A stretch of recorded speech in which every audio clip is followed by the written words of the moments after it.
walaal sano ayay jirtaa waa deegaan taariikh fac weyn ku leh geyga Soomaalida dhul daaqsimeed ku wacan dhaqashada meysiyada kala duwan ee xoolaha baliya xilliyada dooga meel fog looga soo hayaamo iyo laasaska ceelasha goonka ayay caan ku tahay Magacley Nugaal 30 kilomitir ayay dhanka waqooyi ee hawdka ka xigtaa degmada Burtile way jooga deegaanku waxay sheegayaan in boqolaal sano ka hor la tagay lagana dhisay ceelal laasas ah oo laga soo arooro deegaanka kala fog balse sanadkii 1910 ay si rasmi ah u noqotay degsiimo tuulo looga xisaabtamo Magacley wuxuu ka baxay sahan baa loo soo diray nimanaan aqoon baa dalka soo diray waxa laga soo Nugaal baa laga yimid rag sahanka baa soo maray dhulka ay mareen war maxaa aragtay wareeda meel magac leh aan aqoon laakiin meeshaan meel magac leh baan soo aragnay bay meel magac leh magaciisa hadiya waa niman sahan ku yimid oo maray Nugaal ku noqday soo diray oo ceelkaas buuxo oo qurux badan oo balgu buuxay yimaadeen dhigayaasha asaaska deegaanka Magacley ayaa ah ehelada madaxweynihii hore ee Soomaaliya marxuum Cabdullaahi Yuusuf Axmed Xirsi Yuusuf oo ah walaalka madaxweyne Cabdullaahi iyo xoogsada Cabbaas oo adeer yahay madaxweyne Cabdullaahi Yuusuf ayaa sharaxaya taariikhda deegaanka iyo baahiyaha ugu adag ee deegaanka ka jira waxa weeyaan magaalada waxa weeyaan goortii hadda ay dadku macnaha soo baraarugeen oo xolaadii hore oo afweyne iyo hadii la kuriyo laga soo reestay oo ayaama la joogay ayaa waxa oo guriyo horeeyay la bilbilaabay oo dadku xogaa soo noqon lahaayeen ayaa waxa ka bilowday wadanka waxa weeyaan in xagga sida laga warqabo baa dagaal ka bilowday inta ka dambeysay waxa weeyaan hadda burburkaas magaaladii waxba u dhimay aniga Cabdullaahi adeerkay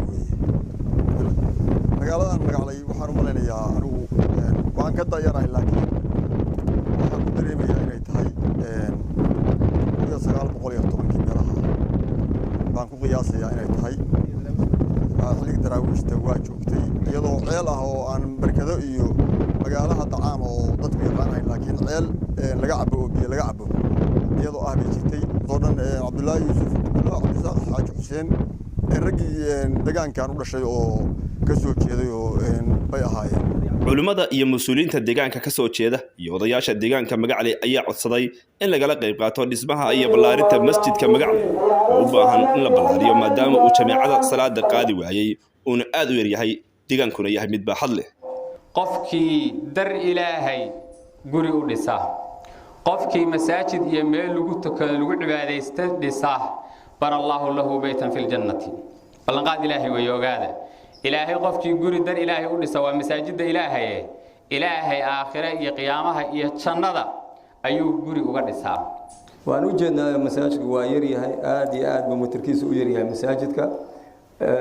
mar kasta oo lagu tukanayo jamcada iyo jamaacadkuna badabada ayaa lagu tukadaa deyrka iyo dabadiisa iyo baa lagu tukadaa waa ka yaraadaa dadka sida qaalibka badanaa mar oo magaalada dadku yar yahay laga guuray mooyaan waxay ahayd baahida masaajidkan Magacley oo ah waxa way sadar muuqda waa su'aal madoone masaajidku waxa way waa yar yahay sideeda wax saas weeye waana masaajidka jaamac ahaa oo magaalada jamcada ay ku tukanaysay nasiib wuxuu leeyahay waa camiran yahay ma sha Allah magaalooyin kale waxa jira Magacley leeg laakiin masaajidooda ay leeyihiin ilaahay subhanahu wa ta'ala ma hadlay Magacley khayr Allah siiyo dad cibaadeysto masaajidkan odayaashiisa dhalinyaradiisu ay waxa ku xiran yihiin weeye sidaa darteed waxaanu goosanay masaajidkan sidii loo olole inaan u gelnahayn ololahaas ayaan horay u bilownay waxa ugu baahida ugu weyn marka hore aan dareennay waxaan dhul xagee masaajidka helayaa ilaahay khayr ha siiyo dhulka hadda ka xiga dhanka qorax ka soo baxa ah oo lahaan in marxuum oo dhintay loo oran jiray Cabdullaahi Seeraar Nuur ilaahay u naxariistay baan wiilashiisii la hadalna waxaan ku niri dhulkaas yaanu rabnaa in masaajidkii oday loo waqfo in Maxamed Ayaad khaasatan iyo Cabdi Fataax waxa la dhulkii hala soo qiimeeyo aqoon iyo dumar iyo waxa wax ku lahaa wala soo qiimeeyo dhulkii waa la dhaxlay qof kasta wuxuu lahaa waxa la qofkii aabihi uu darayana waxa weeyaan waa aqbalay qofkii kalena muxuu ahaa anaga ba lacagtooda siinayna aqoontii iyo dumarkii iyo wixii lacagtooda waa bixisheen sidaa darteed dhulkaas wuxuu noqday dhul masaajidku leeyahay dadka muslimiinta oo gaaraya kilibkan waxaan rabaa insha Allah inay ka soo qayb qaataan marka waxaan leenahay ha laga qayb qaato geel iyo ari iyo wixii kale heli karaan dadkana maqlaya oo naga maqlaya dalooyinka